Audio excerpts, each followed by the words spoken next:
नमस्कार दोस्तों, कैसे हैं आप सब। मैं हूं एस्ट्रोलॉजर मीनाक्षी और आज के इस वीडियो में बहुत बहुत स्वागत है आप सभी कुंभ राशि वाले जातकों का, यानी कि एक्वेरियस ज़ोडिएक का। तो ये वीडियो कुंभ राशि और कुंभ लग्न दोनों के लिए है, यानी अगर आपकी राइजिंग साइन भी कुंभ है, एक्वेरियस है, तो आप ये वीडियो देख सकते हैं। और अगर आपकी मून साइन भी एक्वेरियस है, कुंभ है, तो आप ये वीडियो देख सकते हैं। क्योंकि जब भी हम कुंडली का विश्लेषण करते हैं तो लग्न और राशि दोनों को मिलाकर करते हैं, तभी सही विश्लेषण हो पाता है। तो आप अगर कुंभ लग्न के हैं तो भी ये वीडियो देख सकते हैं और कुंभ राशि के हैं तो भी ये वीडियो आप देख सकते हैं। गोचरों का प्रभाव दोनों पर पड़ता है, आपकी राशि पर भी पड़ता है और आपके लग्न पर भी पड़ता है। दोस्तों, जीवन में समस्याएं यूं ही नहीं आती, समस्याएं आती हैं तो ये बताती हैं कि बदलाव होना है, कहीं ना कहीं किसी न किसी रूप में आपके जीवन में बदलाव आना है, तभी ये समस्याएं आ रही हैं।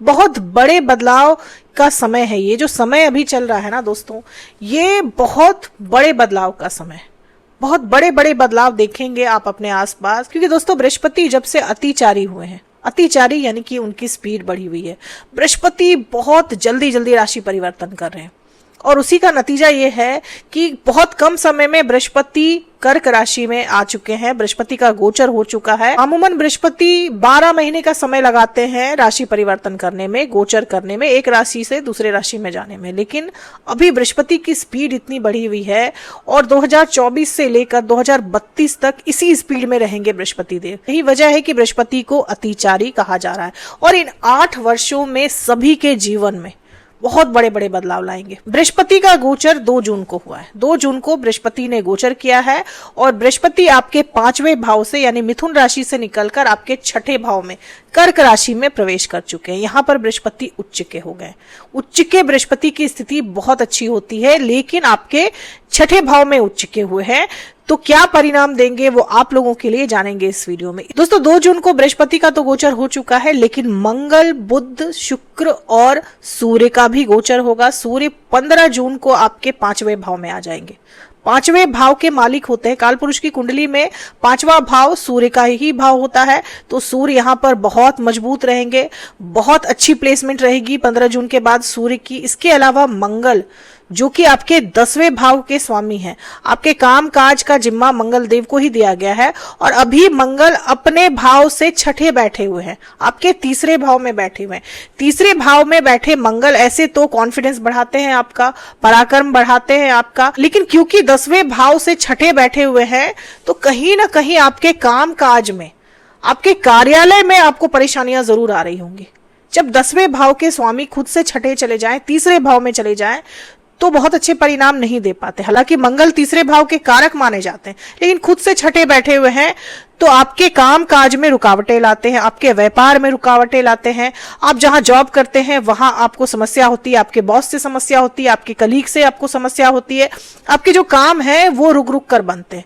मंगल यहाँ पर बाधक हो जाते हैं, आपके काम काज के लिए बाधक हो जाते हैं। तो मंगल का गोचर होना है 21 जून को आपके 4थे भाव में। आपके 4थे भाव में वृषभ राशि में आ जाएंगे मंगल देव और यहां से 7वीं दृष्टि से देखेंगे अपनी ही राशि वृश्चिक राशि को, आपके 10वें भाव को, और सूर्य भी आपके 5वें भाव में आ जाएंगे 15 जून को। तो 21 जून के बाद आपके व्यापार में सुधार आएगा, आपके व्यापार में आपको ग्रोथ देखने को मिलेगी।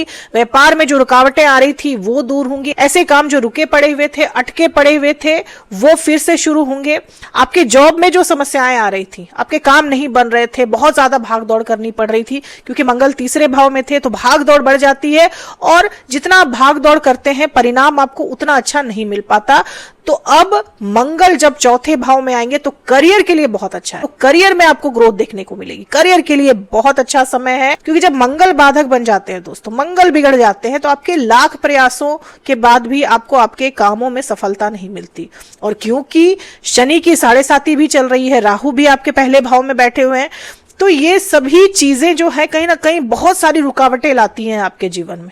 बृहस्पति की दृष्टि भी आपके 10वें भाव पर रहेगी। तो काम काज से जुड़े मामले में आपको सफलता जरूर मिलेगी, आपको ग्रोथ जरूर मिलेगी। जो भी रुके हुए अटके हुए काम है वो फिर से शुरू होंगे। अगर आप प्रमोशन का वेट कर रहे हैं तो हो सकता है कि प्रमोशन मिल जाए आपको, क्योंकि बृहस्पति की शुभ दृष्टि, उच्च के बृहस्पति की शुभ दृष्टि आपके 10वें भाव पर रहेगी। दोस्तों, मंगल का आपके चौथे भाव में आना आपके करियर के लिए जितना अच्छा है उतना आपके पारिवारिक जीवन के लिए अच्छा नहीं है। पारिवारिक जीवन में उतार चढ़ाव देख सकते हैं। आपके घर का माहौल जो है वो लड़ाई झगड़ों से भरा रह सकता है। माता की सेहत खराब रह सकती है, पत्नी की या पति की सेहत खराब रह सकती है, कि आपके स्पाउस की हेल्थ खराब रह सकती है। घर में झगड़े मसले बढ़ सकते हैं, क्योंकि मंगल जैसा एक एग्रेसिव प्लैनेट आपके चौथे भाव में जब आता है तो बहुत कंफर्टेबल नहीं होता। क्योंकि काल पुरुष की कुंडली में चौथा भाव कर्क राशि होता है और कर्क राशि में मंगल नीच के होते हैं। यहाँ पर मंगल आपके फैमिली लाइफ में, आपके पारिवारिक जीवन में समस्याएं ला सकते हैं, झगड़े मसले बढ़ सकते हैं, माता पिता की सेहत खराब हो सकती है, या फिर माता पिता से ही ना बने ऐसी सिचुएशन भी हो सकती है आपकी। एग्रेशन ना दिखाएं इस वक्त, ज्यादा जल्दबाजी में कोई फैसला ना ले, जो भी करे सोच समझ कर करें। कि वैवाहिक जीवन में मंगल और केतु इन दोनों की जब दृष्टि मिल जाए तो बड़े बड़े उतार चढ़ाव देखने पड़ते हैं। तो वैवाहिक जीवन में बहुत सचेत रहने की जरूरत है। वैवाहिक जीवन में समस्याएं जो है वो आपकी बढ़ सकती है, ईगो बढ़ सकता है, लड़ाई झगड़े जो है वो बढ़ सकते हैं। स्टूडेंट्स की बात की जाए तो 15 जून के बाद का समय स्टूडेंट्स के लिए गोल्डन पीरियड रह सकता है। मन लगाकर पढ़िए आप, बहुत बड़ी सफलता मिल सकती है आपको, बहुत यश मिल सकता है। अपनी शिक्षा के बल पर आप यश प्राप्त कर सकते हैं।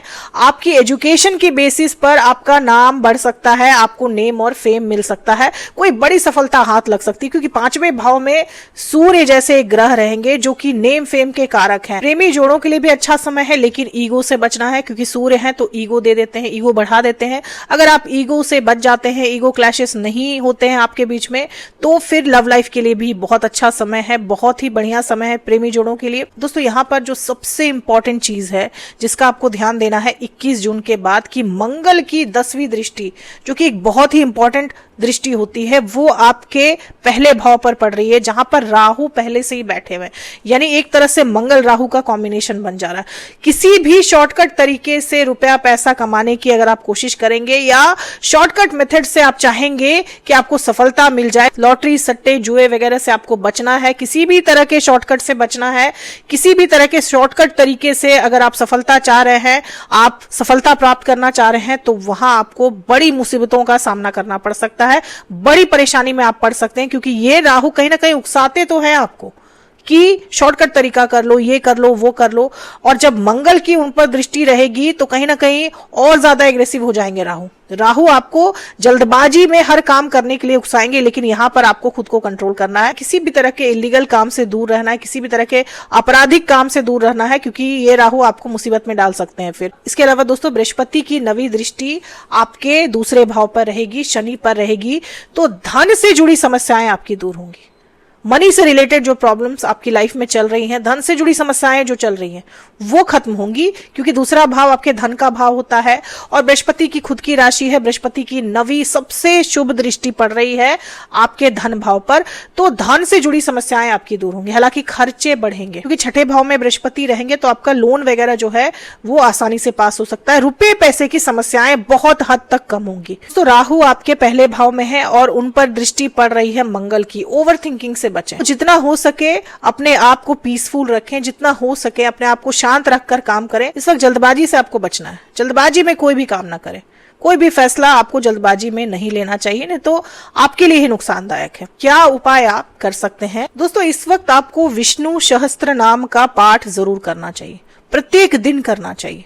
कोशिश करें कि हर दिन आप एक बार विष्णु सहस्त्र नाम का पाठ करें। अगर आप प्रत्येक दिन नहीं कर सकते हैं, डेली नहीं कर सकते हैं, तो कम से कम मंगलवार और शनिवार को जरूर करें। आप देखेंगे कि आपके लाइफ में जो ऑब्स्टेकल्स आ रहे हैं, जो परेशानियां आ रही हैं, जो दिक्कतें आ रही हैं, वो धीरे धीरे कर दूर होना शुरू हो जाएंगे। तो दोस्तों, ये थी मेरी एनालिसिस कुंभ राशि वाले लोगों के लिए। उम्मीद करती हूँ कि वीडियो से आप लोगों को काफी जानकारी, काफी हेल्प मिली होगी। अगर वीडियो से हेल्प मिली हो तो चैनल को सब्सक्राइब करें, लाइक करें, शेयर करें, कमेंट करें और बेल आइकन जरूर दबा दें दोस्तों। तब तक के लिए जय माता दी, जय